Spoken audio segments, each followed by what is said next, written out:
하고요. 우리 많이 길지만 우리 예배당에 있는 분들 그리고 가정에 있는 분들도 성경 준비하셔서 같이 하나님 말씀 읽고 또 같이 묵상하면 좋겠습니다. 우리 한 절씩 교독하도록 하겠습니다. 제가 먼저 읽겠습니다. 여호와께 감사하고 그의 이름을 불러 아뢰며 그가 하는 일을 만민 중에 알게 할지어다. 그에게 노래하며 그를 찬양하며 그의 모든 기이한 일들을 말할지어다. 그의 거룩한 이름을 자랑하라. 여호와를 구하는 자들은 마음이 즐거울지로다. 여호와와 그의 능력을 구할지어다. 그의 얼굴을 항상 구할지어다.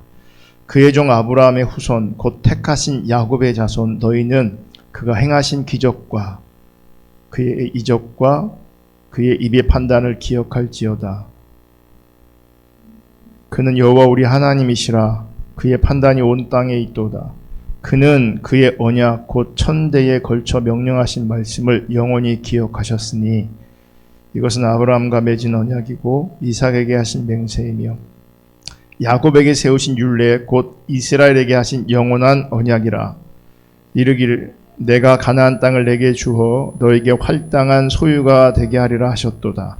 그때에 그들의 사람 수가 적어 그 땅에 나그네가 되었고 이 족속에게서 저 족속에게로 이 나라에서 다른 민족에게로 떠돌아 다녔도다.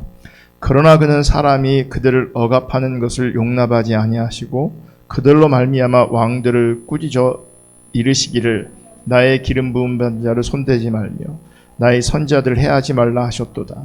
그가 또 그 땅에 기근이 들게 하사 그들이 의지하고 있는 양식을 다 끊으셨도다.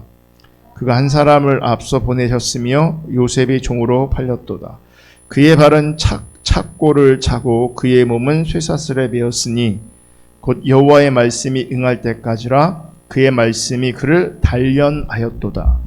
왕이 사람을 보내어 그를 석방하며 뭇 백성의 통치자가 그를 자유롭게 하였도다. 그를 그의 집의 주관자로 삼아 그의 모든 소유를 관리하게 하고 그의 뜻대로 모든 신하를 다스리며 그의 지혜로 장로들을 교훈하게 하였도다. 이에 이스라엘 자손이 애굽에 들어가며 야곱이 함의 땅에 나그네가 되었도다. 여호와께서 자기의 백성을 크게 번성하게 하사 그의 대적들보다 강하게 하셨으며 또 그 대적들의 마음이 변하게 하여 그의 백성을 미워하게 하시며 그의 종들에게 교활하게 행하게 하셨도다. 그리하여 그는 그의 종 모세와 그의 택하신 아론을 보내시니 그들의 백성 중에서 여호와의 표적을 보이고 함의 땅에서 징조들을 행하였도다. 여호와께서 흑암을 보내사 그곳을 어둡게 하셨으나 그들은 그의 말씀을 지키지 아니하였도다. 그들의 물도 변하여 피가 되게 하사 그들의 물고기를 죽이셨도다. 그 땅에 개구리가 많아져서 왕의 궁실에도 있었도다. 여호와께서 말씀하셨은즉 파리 때가 오며 그들의 온 영토에 이가 생겼도다. 비 대신 우박을 내리시며 그들의 땅에 화염을 내리셨도다. 그들의 포도나무와 무화과나무를 치시며 그들의 지경에 있는 나무를 찍으셨도다. 여호와께서 말씀하신즉 황충과 수많은 멧돼지가 몰려와 그들의 땅에 있는 모든 채소를 먹으며 그들의 밭에 있는 열매를 먹었도다. 또 여호와께서 그들의 기력의 시작인 그 땅의 모든 장자를 치셨도다. 마침내 그들을 인도하여 은금을 가지고 나오게 하시니 그의 지파 중에 비틀거리는 자가 하나도 없었도다. 그들이 떠날 때에 애굽이 기뻐하였으니 그들이 그들을 두려워함이로다. 여호와께서 낮에는 구름을 펴서 덮개를 삼으시고 밤에는 불로 밝히셨으며 그들이 구한즉 매출하기를 가져오시고 또 하늘의 양식으로 그들을 만족하게 하셨도다. 반석을 여신즉 물이 흘러나와 마른 땅에 강같이 흘렀으니 이는 그의 거룩한 말씀과 그의 종 아브라함을 기억하셨음이로다. 그의 백성이 즐겁게 나오게 하시며 그의 택한 자는 노래하며 나오게 하시며 여러 나라의 땅을 그들에게 주시며 민족들이 수고한 것을 소유로 가지게 하셨으니 이는 그들이 그의 율례를 지키고 그 율법을 따르게 하려 하심이로다. 할렐루야. 아멘. 좀 길죠. 오늘은 시편 105편을 살펴보겠습니다. 여러분, 이스라엘 백성, 이스라엘 민족은 하나님께로부터 무한한 은혜를 받은 백성들입니다. 그래서 이스라엘 백성들은 당연히 그들은 하나님께로부터 무한한 은혜를 받았기 때문에 하나님을 찬양하는 것은 그들에게 있어 너무나 당연한 겁니다. 은혜를 받았기에. 그럼 이렇게 생각할 수 있잖아요. 유대인들은 이스라엘 백성들은 하나님의 크신 무한한 은혜를 받았기에 찬송하는 것이 당연하다면, 우리 같은 이방인들은, 이스라엘이 아닌 다른 민족들은 하나님을 찬양하지 않아도 될 것인가? 그렇지 않다는 거죠. 왜냐하면 여러분, 세상에 존재하는 모든 인간들은 이스라엘이든 이스라엘이 아니든 세상에 있는 모든 인간들은 하나님을 찬송하고 하나님께 감사해야 합니다. 왜냐하면 우리는 하나님의 은혜로 존재하기 때문에 그렇습니다. 하나님의 은혜로만. 우리가 이런 부분들을 시편 104편을 통해서 지난주에 살펴봤습니다. 그러니까 시편 104편을 통해서 하나님의 이 창조 사역을 통해서 이 부분을 확인한 겁니다. 그러니까 우리 자신이 하나님이 지으신 존재일 뿐만 아니라 더 나아가서 하나님이 지으신 땅에 우리가 살고 있다는 거죠. 그러니까 하나님께서 우리 가운데 이 땅을 주시지 않았다면, 이 세상을 주시지 않았다면 우리가 존재할 수 없을 것인데, 그러니까 우리의 존재가 하나님의 은혜일 뿐만 아니라 우리가 이 땅에 살고 있는 것, 이 땅에 살게 하신 것 자체도 하나님의 은혜라는 거죠. 그러니까 이스라엘처럼 그렇게 무한한 은혜가 부어지지 않았을지라도 살아있는 것조차 혹은 존재하는 것 자체로만 하더라도 우리는 하나님의 은혜를 감사해야 되는 거죠. 근데 문제는 세상은 하나님께 감사하지도 않고 찬송하지도 않습니다. 그러니까 말세의 특징 중에 하나가 뭡니까? 죄의 특징 중에 하나가 뭐냐면 하나님께 감사하지 않는 겁니다. 세상은 하나님께 감사하지 않고 찬송하지 않습니다. 왜 감사하지 않는가? 내가 세상에 존재하는 것이 너무나 당연한 것으로 여기고요. 땅, 물, 공기 이런 것들도 그냥 당연히 주어진 것으로 인식하는 거예요. 그러니까 사실은 생각해보면 놀라운 은혜인데, 정말 크신 은혜인데, 공기 하나만 없어도 우리가 살 수가 없는데, 물 하나 없어도 우리가 살 수가 없는데, 태양이 지구 쪽으로 조금만 가까이 와도 우린 살 수가 없는데, 정말 크신 하나님의 은혜 앞에 있는데 우리는 내가 존재하는 것이 너무나 당연하고 세상이 존재하는 것이 너무나 당연해요. 하나님이 세우신 그 질서 아래 있기 때문에 우리가 존재하고 있는데, 너무 그 하나님께 세우신 그 질서를 우리 너무나 당연하게 여긴다는 거죠. 또 내가 이 땅에 살아가는 것도 나의 힘으로 살아간다고 생각합니다. 그러니까 은혜로 살아간다고 생각하지 않고 내 힘으로 존재한다고 우리가 여깁니다. 그러니 당연히 하나님께 감사할 수가 없게 되겠죠. 즉 하나님이 우리에게 혹은 하나님이 나에게 행하신 바가 없다고 생각하는 거예요.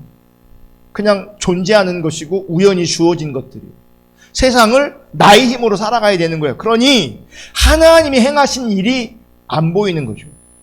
그러니까 하나님이 행하신 일이 안 보이니까 당연히 하나님 존재를 부정하게 되는 겁니다. 문제는 하나님은요, 이렇게 하나님을 부정할 때, 하나님을 인식하지 못할 때, 하나님을 향한 불신을 가지고 있을 때, 그 하나님을 불신하는 것을 인하여서, 하나님 모르는 것을 인하여서 하나님께서 심판하신다는 거죠.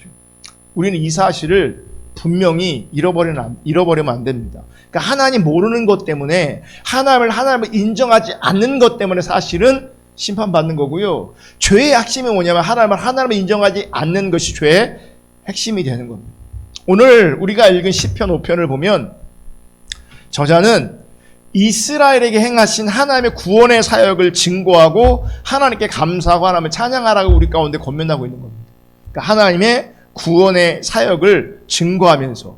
그런데 우리가 한 가지 오늘 시편 5편을 105편을 접근하면서 염두에 둘 것은 무엇이냐면 지금 시편 저자가 오늘 길게 뭘 얘기합니까? 이스라엘 백성들의 역사를 얘기하잖아요. 요셉부터 시작해갖고 쭉 얘기하거든요. 그런데 하나님의 이 구원 사역을 말씀하시면서 이 저자 입장에서 보면, 우리 입장에서 보면 오래전 그 옛날 일을 가지고 하나님의 구원의 역사, 구원의 사역을 증거하고 있다는 거예요. 그래서 시편 저자는 이 하나님의 구원 사역을 아브라함부터 시작해서 이삭, 야곱에게 맺으신 언약으로 시작합니다. 그러면서 누구 나와요, 이제? 우리가 출애굽하는 과정들까지 다 나오잖아요. 요셉이 종으로 팔리는 것부터 시작해서 애굽에서 총리가 되는 일, 그리고 야곱의 가족이 애굽으로 들어가죠. 그 땅에 거주하는 일, 또 이 히브리 민족이 애굽에서 번성하는 일, 그로 말미암아 애굽 사람들에게 미움을 받는 일, 그리고 하나님께서 아론을 세우셔서 애굽으로 보내시고 또 10가지 재앙을 통해서 이스라엘을 출애굽시키시는, 광야로 데려가시는, 그리고 궁극적으로는 하나님이 약속하신 땅으로 인도하시는, 그래서 가나안 땅이 이스라엘의 소유가 되게 하는, 그러니까 이런 구원의 역사를 지금 뭐하고 있어요? 증명하고 있어요. 이게 다 옛날 얘기라는 거죠. 시편 저자 입장에서도 다 옛날 얘기고 우리 입장에서는 더 옛날 얘기인 거죠. 지금까지 시편 저자가 기록한 이런 일들이 하나님께 감사하고 찬송할 근거라는 겁니다. 앞서 말한 대로 시편 저자 입장에서는 이 모든 일이 흘러간 과거의 일이에요. 과거사예요. 과거사. 여러분, 우리가 역사가 참 중요하다고 말하지만 그 역사를 우리 마음판에 그리고 실질적으로 인식하며 그 역사를 돌아보면서 내가 감사하고 그러는 게 쉽지 않거든요. 그냥 과거는 과거일 뿐이고 그 역사는 역사일 뿐이에요. 과거에 하나님이 이스라엘을 큰 은혜로 그리고 큰 역사로 인도하신 것이 분명하지만, 그리고 그것을 인정할 수밖에 없지만, 여러분, 사람들의 마음은요 항상 과거에 있는 것이 아니라 항상 어디에 있는 줄 아십니까? 오늘에 있습니다. 현재 일에 마음이 가 있습니다. 그러니까 아무리 과거에 하나님께서 능력을 행하셔서 구원 사역을 나타내시고 구원 사역을 이루셨을지라도 지금 내 삶이 고달프면 과거의 그 일이 나에게 감사로 기쁨으로 다가오지 않아요. 그거 아세요? 그러니까 외국 사람들이 볼 때 우리나라 민족을 되게 대단하게 본대요. 머리 제일 좋고요. 유대인들도 우리 IQ로 따지면 정말 우리나라 사람들이 IQ 제일 좋고 머리 제일 좋고 제일 부지런하고. 그러니까 세계 역사 안에 우리나라 같은 나라가 없잖아요. 50년 전만 해도 정말 가난한 나라였는데 지금은 원조받는 나라에서 원조를 주는 나라. 한글도 되게 위대하고. 그러니까 장점이 되게 많은 민족이고 장점이 되게 많은 나라라는 거죠.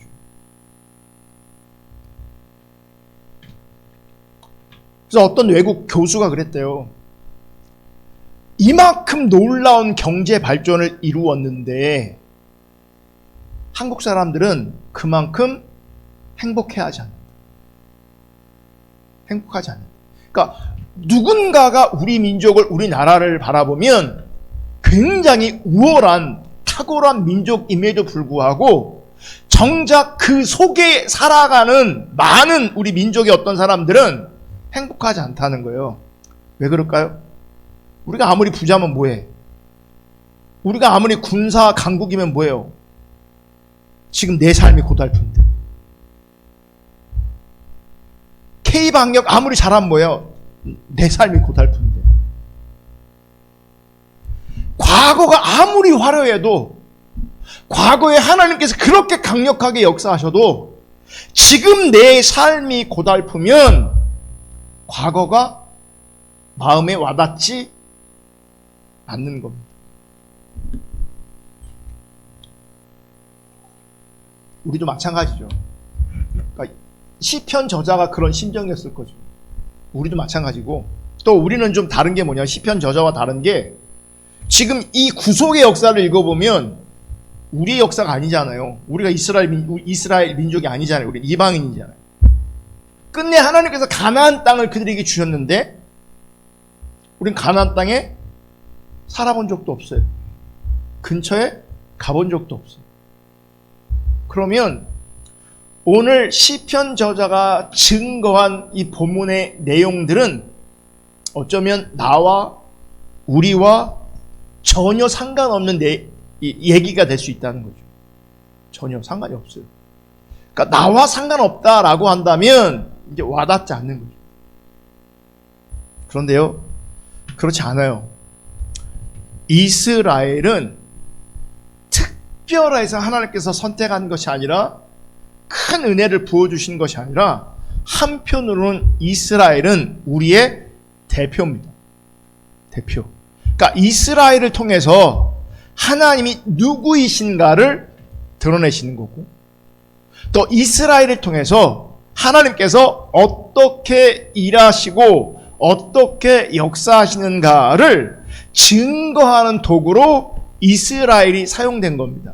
따라서 이스라엘 가운데 역사하신 그 하나님을 바라보면서, 또 이스라엘 가운데 행하신 하나님의 일들을 바라보면서 우리에게, 나에게 어떤 일을 행하셨는지, 이스라엘 가운데 행하셨던 그 하나님이 나에게도 동일하게 그렇게 일하고 계신다는, 이스라엘의 하나님이, 아브라함의 하나님이 곧 나의 하나님일 뿐만 아니라 우리의 하나님이다 라고 하는 것을 이스라엘을 통해서 우리 가운데 계시하고 있는 겁니다. 그러니까 이스라엘이라는 다른 나라 얘기를 하는 것이 아니라 우리 얘기를 하는 거예요. 이스라엘을 통해서 하나님 얘기를 하는 것이고, 이스라엘을 통해서 우리 가운데 일하신 하나님, 우리 가운데 역사하신 하나님, 그 하나님 얘기를 하고 있는 겁니다. 그러니까 이스라엘의 구원의 사역은 이스라엘만의 구원의 사역이 아니라 우리의 구원 사역이라는 거죠.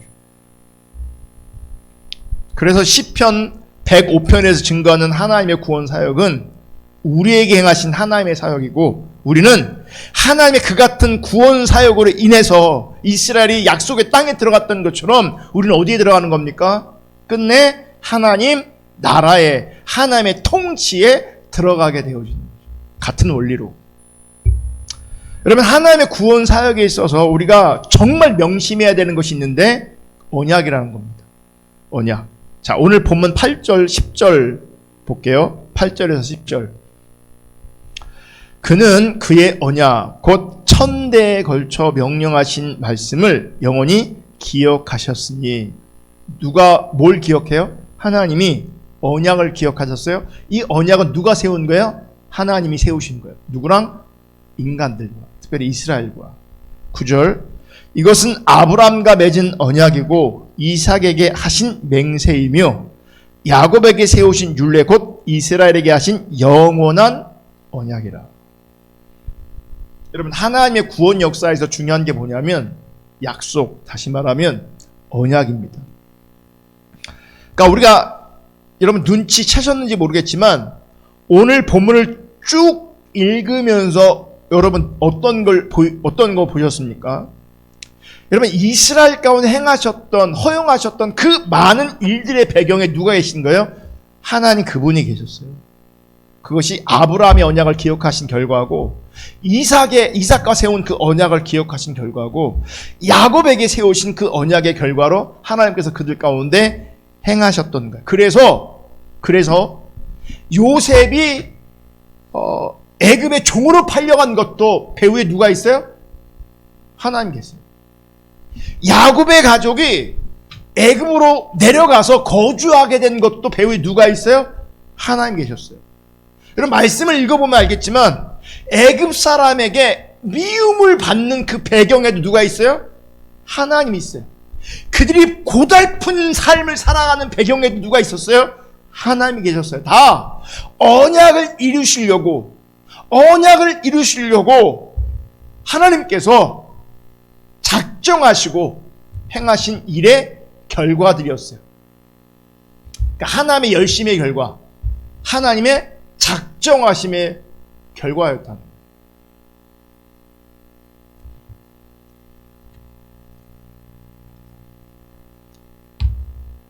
거예요. 왜 하나님 이렇게 하시는가? 여러분, 하나님이, 그러니까 이스라엘 백성들의 입장에서 보면, 또 우리 입장에서 보면요, 우리는 목적이 대부분 어디냐면 가나안 땅이거든요.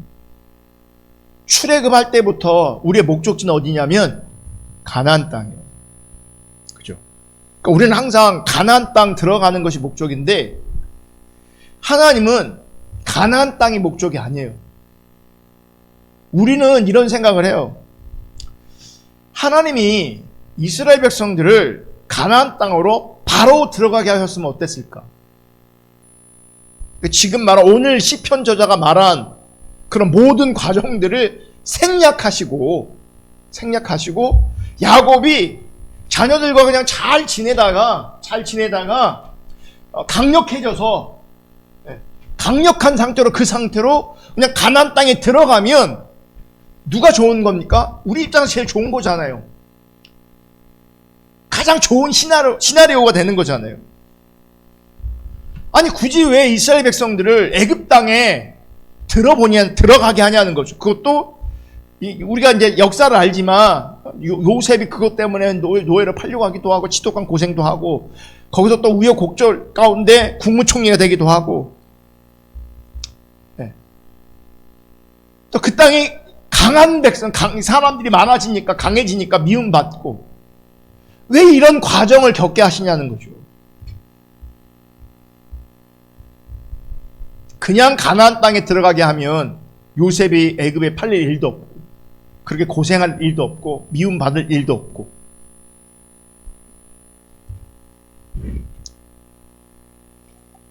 여러분, 그거 아셔야 돼요. 하나님께서 이런 과정을 겪게 하셨다는 얘기는 단순히 가나안 땅을 주려고 이렇게 하시는 게 아니라는 거예요.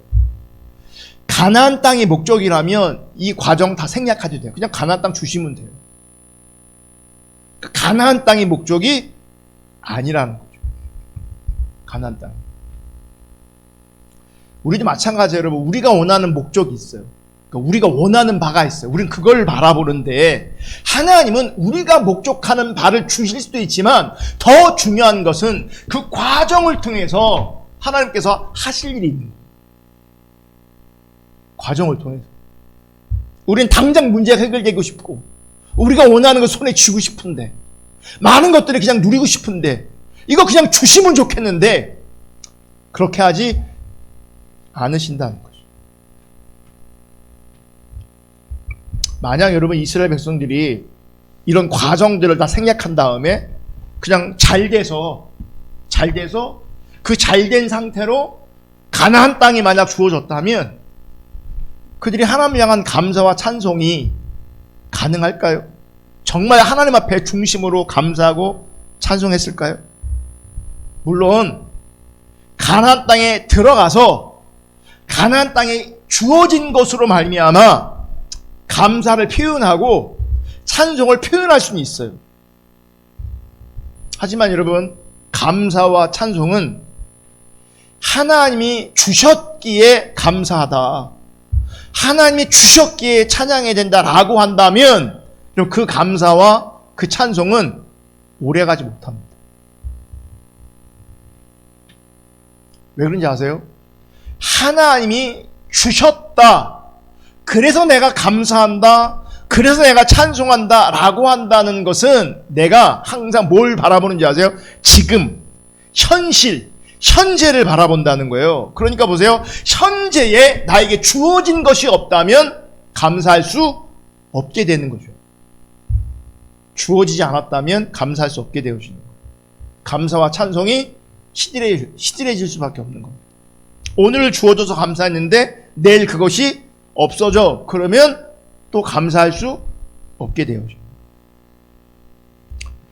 그래서 여러분, 진짜 감사와 찬송, 진정한 감사와 찬송은 현재 무언가 주어졌는가로 감사하는 게 아니에요. 우리가 당연히 무언가 주어지면 당연히 감사해야죠. 당연히 그건 감사해야 되겠죠. 그런데 하나님 앞에서 우리가 정말 감사할 이유가 무엇이냐면, 무언가 주어졌다 이런 것과 상관없이 받을 자격이 없는 나에게 베풀어졌다라고 하는 것으로 인해서 우리가 하나님 앞에 감사하고 찬송해야 되는 거예요. 아멘. 그리고 주어진 것이 무엇이든지 간에 그것을 당연한 것으로 여긴다면 여러분, 진정한 감사와 찬송이 나올 수가 없습니다. 비록 감사와 찬송의 고백이 있을지 몰라도 그것은 형식이 지나지 않는, 형식에. 그리고 다른 사람의 것보다 적다고 여겨지면요, 주어졌음에도 불구하고 감사하고 찬송하기보다는 불평하고 불만을 가지는 것이 우리 인간이에요. 그러니까 정말 하나님 앞에서는 무엇이 주어졌는가가 중요한 게 아니라 받을 자격 없는 나에게 주어졌다라고 하는 게 훨씬 더 중요한 개념이라는 거예요. 그런데 우리는 그렇지 않아요. 그러니까 주어진 것을 가지고 감사하려고 하는 경향성이 있어요. 한편은 은혜가 많이 부어졌음에도 불구하고 다른 사람을 보니까 더 많이 가졌네? 더 주어졌네? 라고 하면 이제 불평하게 된다니까요. 마음이 불편해지기 시작한다니까요. 이게 어디 나오냐면 예수님께서 포도원 품꾼 비유를 하시잖아요. 정확히 인간의 타락한 속성이 여기서 고스란히 나타납니다. 보세요. 주인이, 그러니까 인력시장에 아침 일찍 나가보니까, 그러니까 일이 필요한 사람들 있잖아요. 그런데 그러니까 어떤 사람 일이 없어. 그래서 그 사람들을 몇 사람 데려왔어요. 점심에 나가봤더니 일이 없어서, 일거리가 없어서 있는 사람들이 있어서 또 몇 사람 데리고 왔어요. 오후에 가서 보니까 또 일하지 못하는 사람들이 있어서 그들을 불러와서 일을 시켰어요. 그런데 보세요. 일이 다 마무리가 됐어요. 아침에 온 사람이 있고, 점심에 온 사람이 있고, 오후에 온 사람이 있어요. 근데 주인이 어떻게 하는지 아세요? 똑같이 일당을 줍니다. 다 똑같이 줍니다. 문제가 있어요? 여기서? 근데 문제를 만듭니다. 우리는 또 문제를, 그 공감을 참 잘해요. 누구한테 마음이 이입이 되냐면 처음 온 사람들한테 마음이 이입이 돼요. 그분들 관점에서 보면 뭔가 지금 불합리한 것 같아.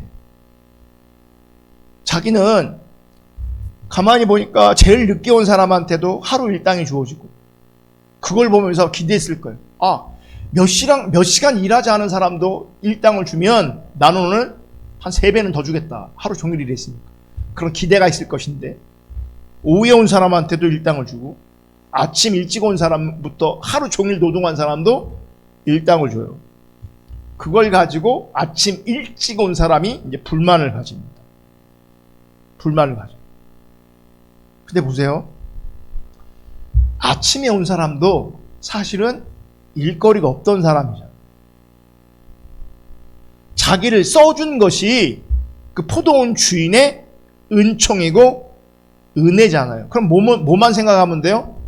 나를 써준 그 은혜, 그 은총을 생각해야 되는데, 일을 시켜준 주인의 은혜와 은총은 생각하지 않고 하루 종일 일한 자기 노동에 대한 당연한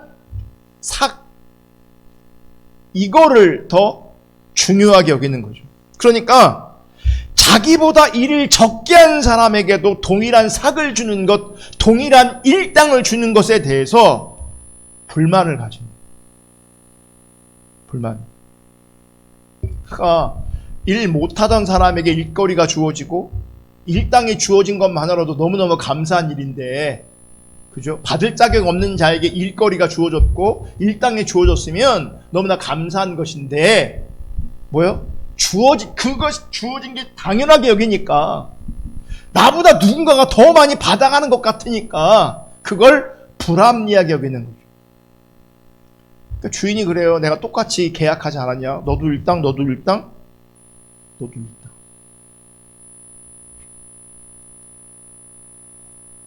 여러분, 우리가 감사하는 수준, 우리가 찬송하는 수준도 이런 수준에 머무를 수 있습니다. 그러니까 어디에 포커스가 없는지 아세요? 우리를 부르신 하나님의 초점, 하나님의 은혜의 초점이 없을 때 받은 것을 비교하는 거예요. 차이를 비교하는 거예요. 그러면서 뭐 하는 거예요? 불만을 가지고 감사가 사라지죠.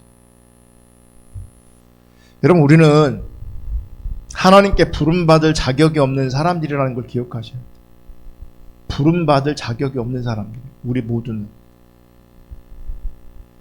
이건 무슨 말이냐면, 내가 예수를 알고 예수를 믿는 신자될 자격도 애초에 내게는 없었다는 거야. 우리는 그런 자격이 없었어요. 그러한 우리를 부르셔서 예수를 알고 믿는 성도 되게 하신 것, 신자 되게 하신 것, 하나님의 자녀 삼으신 것, 천국 백성 삼으신 거예요.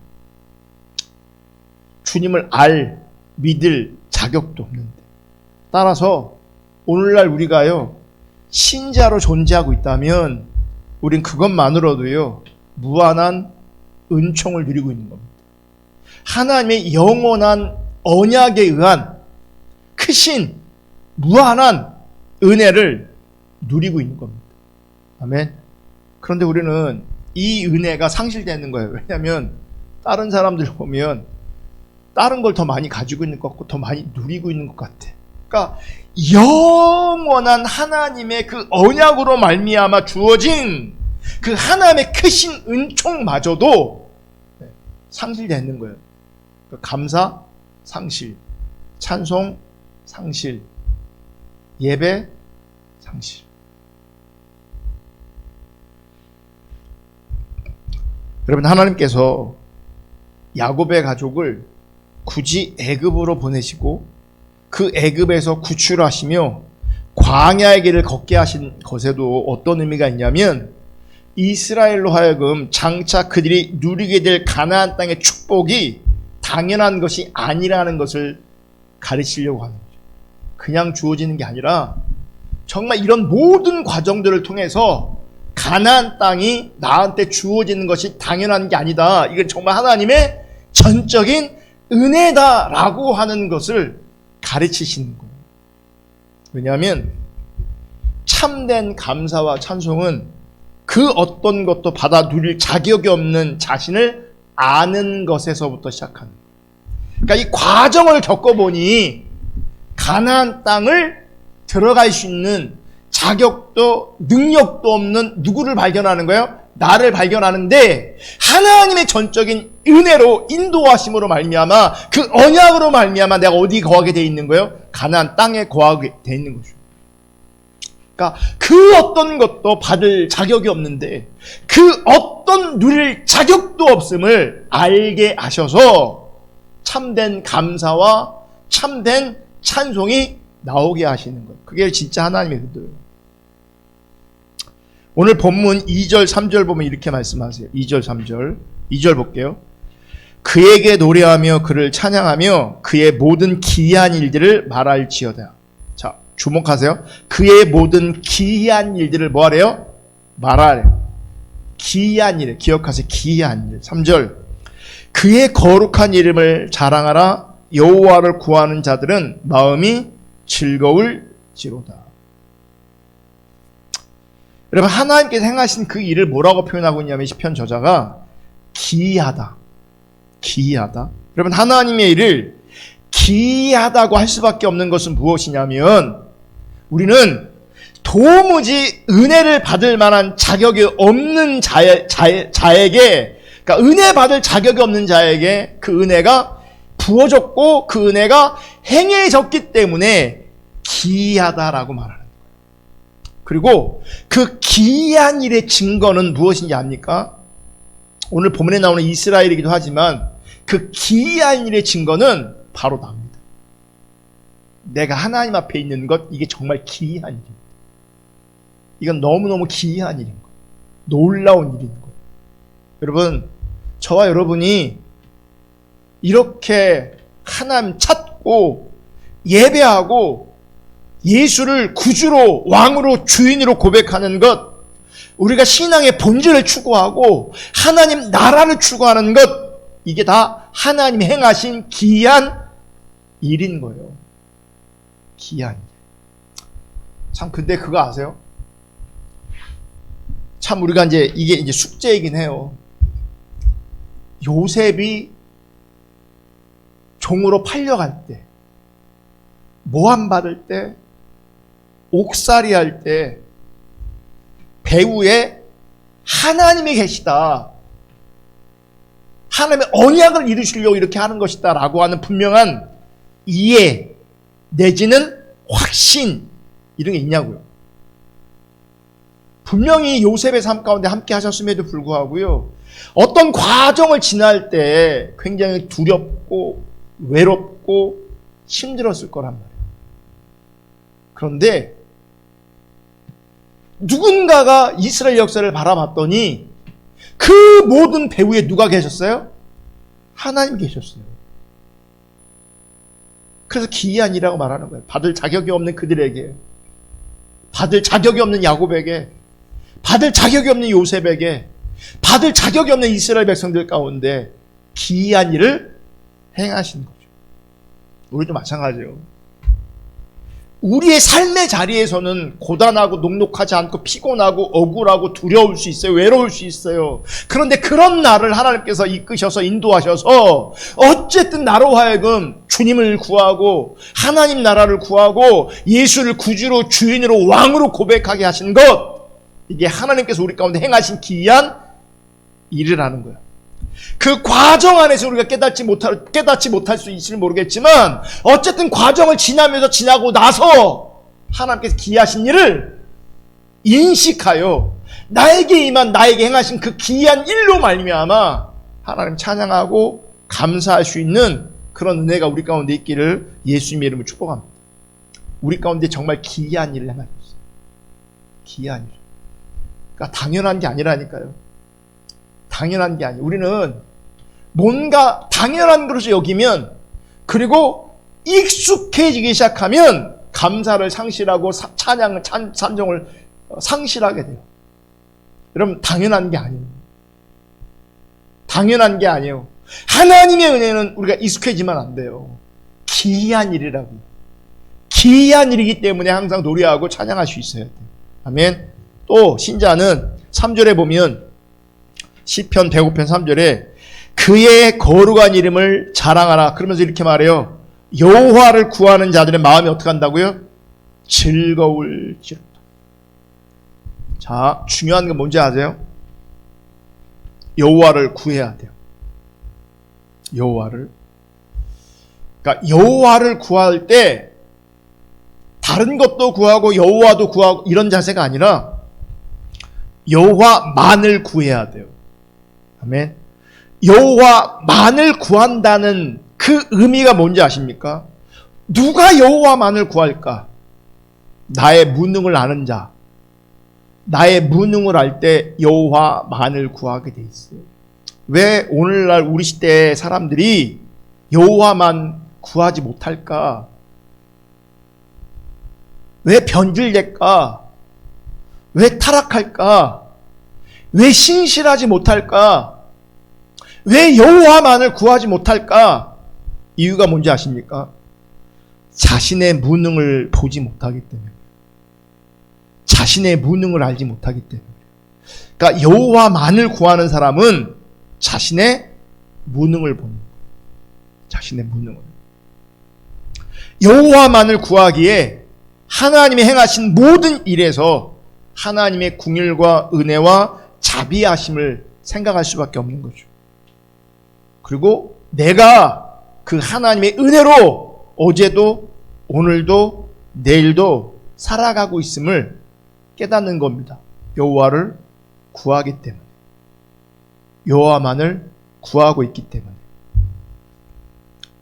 그래서 여러분, 여호와만을 구하는 자는 마음이 즐거워진대. 왜요? 하나님의 은혜가 비춰지니까, 하나님의 긍휼이 비춰지니까. 그러니까 보세요. 한국 사람들 행복하지 않대요. 이런 강력하게 경제가 부흥하고 성장했음에도 불구하고 그 안에서 감사를, 행복을 느끼지 못한대요. 그러니까 삶이 풍성하지 않은 거예요. 마음이 풍요롭지 않은 거예요. 여러분, 예수 믿는 사람들이 마음이 풍성하지 않은 이유는 뭔지 아십니까? 여호와만을 구하지 않기 때문에. 자신의 무능을 보지 않기 때문에. 여호와만을 구하면 삶이 풍성해져요. 왜냐하면 여호와 때문에 마음이 즐거워져요.